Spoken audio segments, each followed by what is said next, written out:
So last week, I started off my new challenge on the YouTubes, and it went terribly. We played 5 league matches, we won 1, lost 4. So I've gone away. I've tweaked some things. I've made some changes, and we're going to see what happened in the next 5 matches of the Canadian Premier League with Halifax Wanderers FC in the Pentagon.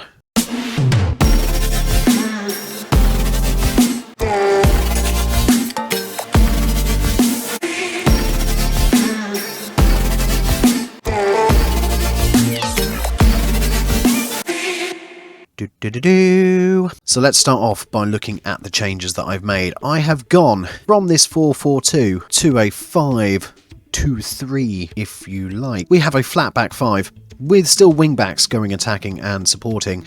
Midfield is now a deep-lying playmaker and a box-to-box midfielder, with the 2 wingers at the top or alongside the striker. I've also changed it to a counter-attacking direct footballing play, including more direct passing, playing for set pieces, a slightly higher tempo. In transition, we are distributing quickly and counter-attacking. However, we are much more lower back. We are much more defensive in our things, so we can then push on. Squad hasn't really changed, let's be honest. We've got a few less injuries. This is after the 5 matches have been played. João Morelli is not far off from coming back. However, he has been transfer listed because he is exploring his options at the end of his contract.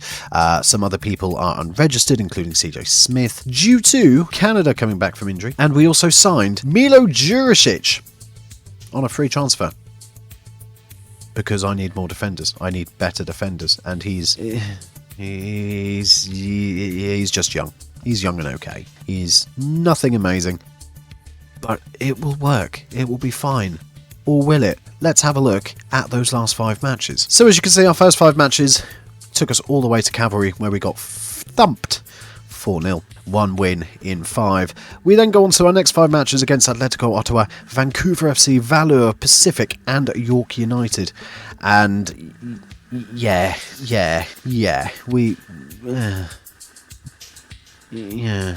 Hang on. Let me move my head so you can see the score lines. We lost 2-0 against Atletico Ottawa, who were like 2 points ahead of us. Let's have a look at the goals. That's not the goals. This is the team that we played. Stolar, Sau, Nuja, Watson and Ruby along the back 4. Geraldo and Rampersad in the middle of the field. Timoteo and Ferran on the wings, with Theo Colom at the top of the team. We had a substitutes of Ferrazzo and Salter. Samuel Salter came on. We had quite a few yellow cards, including Nassim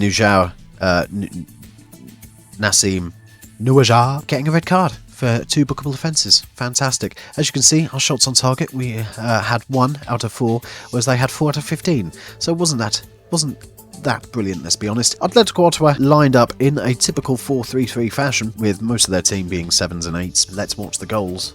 Let's see what happened. Here we go. Sessu to Verhoeven. Sessu again. Lovely finish. Top right-hand corner. Top right-hand corner was beautiful. Well, that last one was a bit quick, wasn't it? And then Aparicio with a penalty. Couldn't be saved by Fillion. And that was it. That's all she wrote. It was a 2-0 victory to Atletico Ottawa. We then went away to Vancouver, where we lost 3-0. Yeah, we lost 3-0. Our team for that one lined up in a very similar fashion. Barrazzo came on for Stolar, Omar, Sau, Watson and Fernandez as my back 5. I did genuinely think that the team against Atletico Ottawa was a weakened team, but I thought we'd do okay just because they were only just above us in the league, but clearly not. Daniels and Caligari, Fran and Timoteo on the wings, with Laurie Latenzio, Triple L up front. Obviously, you know, all of them were quite terrible. 16 shots, 9 on target for Vancouver FC, with goals from Amutz, Bitar and Kane. We had 9 shots, 4 on target, so it was a bit better. We were getting slightly better in going forward and attacking, but just clearly not as good as the Vancouver side. They also lined up in a 4-2-3-1 formation, with Simons and Amutz getting 8.4s, becoming men of the matches. Let's have a look at the 3 goals that we had. Aird with the corner, and Amutz with the header. Simple, nice and effective. Simons Bitar to Hundal, thread it through to Bitar, who was clear on goal. Came in off the crossbar, but it worked somehow. And then Aird to Simons, who flipped it through to Kane. My defence was all over the place for that match. It really didn't go well. Valor FC was a 1-0 victory for them, with Walter Ponce getting the only goal at the IG field. We did much better in this match, I feel. Looking back on it, it was a much more closely evened match. Again, same team as previous. The only difference is Caligari and Rampersad in the middle of the field, and Daniels moved up onto the left wing, with CJ Smith coming in before I unregistered him because I needed more defenders.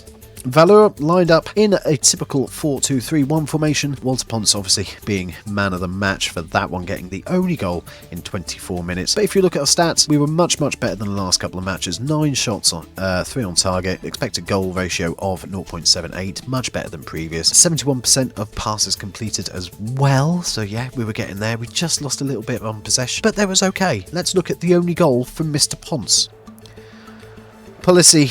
Jean-Baptiste Haynes threaded it through to Nogan Gabaya, which crossed it over to Ponce. Mohamed Omar should have got to that quite easily. Let's watch that again. Omar should have got the head to Walter Ponce there. He didn't. He let him go. Karim Sow was all over the place. It was fine. It was, you know what? It was a performance better than we'd expected. We then went and took that form on to Pacific, where we also lost 1-0. Reza Azari got the goal for that one in the 6th minute. But our attacking form just, again, fell off a cliff. We were nowhere to be seen. Christian Campagna came back from injury to get a 7.2 rating in that match. Jan Fillion obviously kept it a much better scoreline than it reflected. But that's how the team looked. Ferrazzo, Watson, Campagna, Omar and Fernandez. Caligari and Rampersad kept in the middle. Aidan Daniels kept on the left-hand side as well, with Wesley Timoteo coming in for CJ Smith. And Samuel Salter came in for Theo Colom and Triple L. For Pacific FC, they lined up in a 4-2-3-1 formation. Azari getting, of course, man of the match, the only goal in that match as well. Passes completed, again, was slightly better. We still lost out on possession. However, the worrying thing was the shots on target and the shots. 2 shots, 1 on target. It was not a good attacking footballing play. Let's watch the only goal from Azari in 6 minutes. Samuel Salter let it go to Salouf, who threaded it through. Aidan Daniels didn't get there. None of my defenders got there.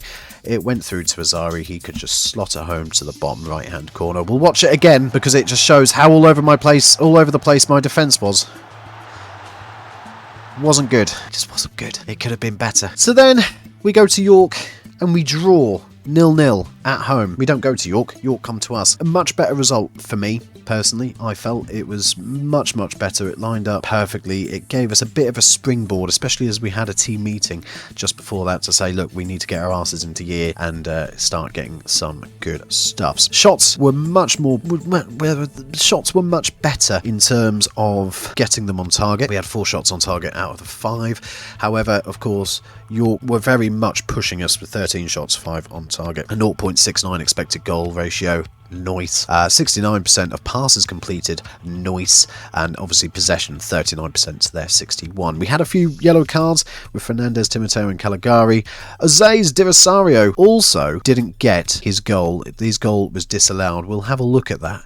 Of course, with a 0-0 draw, there won't be many goals to watch. But this is how it lined up with Ferrazzo, Sal, Jurisic coming in, obviously, to the team for the first time. Watson and Fernandez, Caligari and Daniels in the middle of the field, Timoteo and Ferran on the wings with Triple L on the attack. Rampersad came on, as well as Canada, who also returned from injury recently, to make not much of a difference. For York United, they lined up in a 4-3-3 formation. Of course, Aziz Divisario up front doing the bits. But Baldissimo was doing fantastically well in that defensive midfielder role, as was Dos Santos on the left wing. Giantsopoulos obviously being man of the match for keeping hold and keeping us out of the goal. Let's watch the goal that was disallowed, if it works. Triple L to Sow, to Caligari. Tried to find Triple L, but it came to Bailey. Ferdinand crosses it over to Faye for York United. Through to Alou. Back to Sow. I wonder if it's going to show me the whole match. It's actually going to show me the whole match. Let's pause it and let's get right up to the disallowed goal. It's a rainy day in Halifax. Fernandez to Floran. Back to Fernandez. Watson throws it over to Canada. Doesn't quite get it. Goes to Fernand. Oh, left to Dos Santos, who flicks it through to Aziz de Rosario. Scores. But as you will see from the replay, he was offside. Will it give us a replay? No, it won't. Never mind. Let's just go back there again. Here we go. Dos Santos. De Rosario was played offside, but it was very minimal. If you look again, it was Jurisic that played him just offside, but it was very tight. Very, very tight. And of course, before he got to celebrate, he was denied the goal. So that's how we lined up. That's what happened. 5 matches, 4 losses and a draw. Now, where does that put us in the league? It puts us bottom, 5 points behind Atletico Ottawa with a minus 16 goal difference. Played 10, won 1, drew 1, lost 8. Forge are currently storming ahead on 25 points, 5 points ahead of Cavalry, 20 points. Valor on 3rd place with 17 points. Vancouver with 13 points. Pacific on 13 points in 5th as well, only behind on goal difference. York United 1 point behind them with 12 points. Atletico Ottawa with 9 points. Us, rock bottom, dog bottom, with just 4 points. It's, let's be honest, looking quite terrible, really. Let's be honest, I am probably looking at the sack more than likely soon, because if you look at our manager performance, we are insecure. We are on a C-. Disappointed with the lack of progress made towards realising the club's vision. Disappointed with the recent results. They are pleased with my performances in the transfer market, so that's good. But they're concerned with the negative impact of the direct counter-attack style. Pleased with the quality of pressing whilst playing this way, though.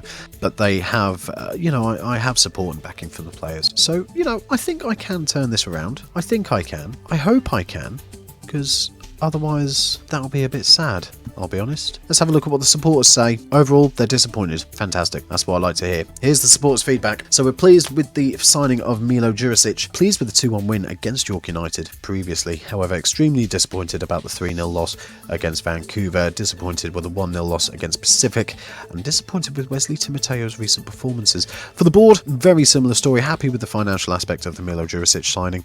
Pleased with my level of support in the squad. Happy with the financial aspect of the Nogueira signing as well. Matthew Nogueira, the goalkeeper, coming in just before the season started. However, again, disappointed in the loss of 3-0 against Vancouver, loss 2-0 to Atletico Ottawa, and 3-0 against Forge FC. So all in all, it's looking a little bit shabby, let's be honest. And like I say, we're now insecure. I'm probably going to lose my job in the next update, unless I can turn things around, which I'm going to go and do. I'm going to go and try it. This might not be the Pentagon. This might end up being Cheney fights for his football management career. That could be fun. Yay. If you like what you see, like, subscribe, give us a follow, thumbs up, all of the good stuffs. I will be back very soon with another update on the Pentagon. Thank you very much for watching. Bye now.